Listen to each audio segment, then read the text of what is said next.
안녕하세요, 애청자 여러분. 자, 오늘 말씀을 묵상하다가 이 구절이 이런 뜻이었다는 게 갑자기 확 부어지면서 급하게 올립니다. 예수님께서 우리에게 간음에 대해서 말씀해 주신 구절입니다. 간음하지 말라고 너희가 들었으나 음욕을 품고 여자를 보는 자마다 간음하였다는 말씀.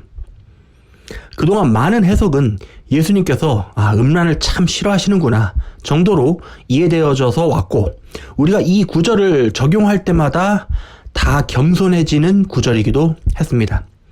특히 남자 성도들은 이 구절에서 자유로운 분들이 한 분도 안 계실 거라고 생각합니다. 그런데 이 말씀을 묵상하던 중 갑자기 이 말씀의 숨은 의미가 갑자기 머릿속으로 확 하고 다운로드 돼서 저도 모르게 탄성을 질렀고 제가 다 깜짝 놀랄 지경이었습니다. 자, 그럼 오늘은 뜸들이지 않고 바로 이 구절의 진정한 의미를 말씀드리겠습니다. 이 말씀은 개인적으로 적용해도 진리이지만 그러나 예수님의 숨은 의미가 있습니다. 자, 이 예수님의 숨은 뜻은 이 말씀 자체는 공동체에게 적용하라고 말씀해 주신 겁니다. 특히나 교회라는 공동체에 주신 말씀으로 이해하면 그동안 이해가 잘 가지 않았던 부분이 이해가 잘 됩니다. 왜냐하면 바로 이어지는 이 문제의 부분입니다. 만일 내 오른손이 너를 범죄케 하거든 찍어버려라. 네, 저는 이 말씀을 만약에 그대로 적용했으면 지금 양손, 양팔, 양다리, 눈 다 없어진 불구여야 정상입니다. 그런데 이 말씀을 공동체에 적용시켜 보겠습니다. 그렇다면 이렇게 이해가 됩니다. 교회의 지체 중에 오른손 역할을 하는 자가 너희를 음란케 하는 즉 배도를 하게 만들면 그를 즉시 그 공동체에서 제하여 버리라는 뜻입니다. 오른 눈이 너를 범죄케 하거든 빼어버리라는 말씀 역시 공동체에 적용하게 되면 음란케 하는 죄, 즉 하나님이 아닌 다른 것들을 겸하여 섬기게 하는 자가 있으면 즉시 그를 빼어버리라는 것입니다.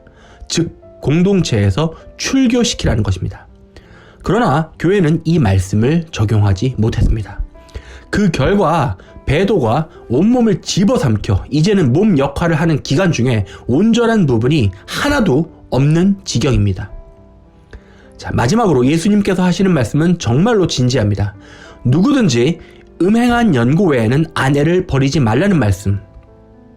우리는 구약의 율법과 신약에서 예수님께서 직접 우리에게 명령하시는 말씀은 언제나 우리에게만 적용되는 게 아니라 하나님께서도 직접 그 법을 지키신다는 사실을 기억해야만 합니다. 즉 예수님께서 음행한 연고 외에 아내를 버리지 말라는 말씀은 거꾸로 생각해보면 음행하면 과거에 그리스도의 신부였어도 버리겠다는 말씀으로 이해해야만 합니다.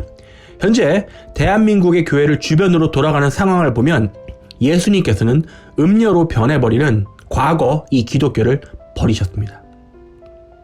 이렇게 말씀드리는 게 매우 가슴이 아프지만 그것은 사실입니다. 그런데 이 버림받은 음녀는 오히려 주님의 뜻도 알지 못하고 계속해서 이 간음하는 남자와 잠자리를 지속하면서도 주님께 잘못했다는 신용, 즉 형식적인 회개만 열심입니다. 즉 주일 예배는 목숨을 걸고 성수한다는 걸 이 겉 간판에만 목숨을 겁니다. 이 방송을 들으시는 시청자분들에게 제가 직언 하나 하겠습니다. 아직도 이 배도한 교회에서 나와서 정결함을 입지 않고 여전히 고민하시는 분들, 주님의 인내의 시간이 얼마 남지 않았습니다. 아니 어쩌면 이제는 돌이킬 시간이 이미 지났는지도 모릅니다. 이 말씀을 들으시고 고민이 되신다면 즉시 무릎을 꿇고 살아계신 하나님께 목숨을 걸고 여쭤보십시오. 그리고 그 결과에 즉 하나님의 말씀에 순종하시길 바랍니다. 부디 살아계신 예수 그리스도의 은총이 마지막으로 다시 한번 부어지길 예수님의 이름으로 기도합니다. 아멘.